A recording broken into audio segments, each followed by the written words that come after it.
So, ito, nilagay na natin yung sauce natin. Ayan. Ang sarap ng ating baked mac. Alam mo, nung high school ako,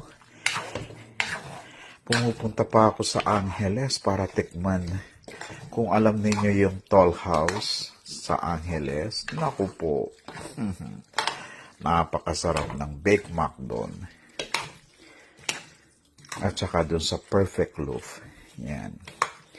So, namimiss ko yung nung nag-work tayo sa Angeles, Pampanga.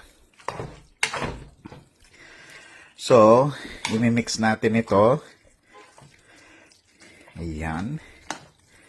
And then, next na procedure, gagawa na tayo ng bechamel sauce para ma-bake na natin ang ating baked macaroni. So, ilalagay na natin sa ano yan, sa mga baking dish.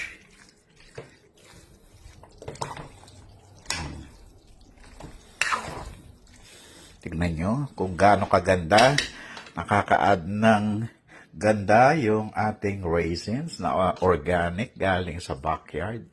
Ayan. So, madali lang yung paggagawa ng raisins. I-dry air nyo lang.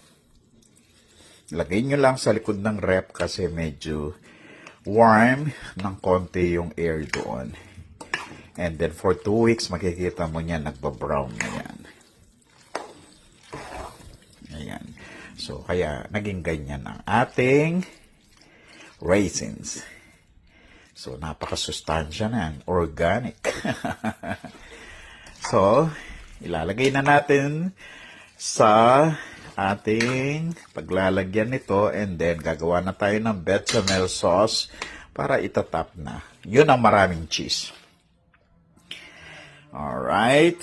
Thank you for watching. And this is our part 2 of baked macaroni cooking show.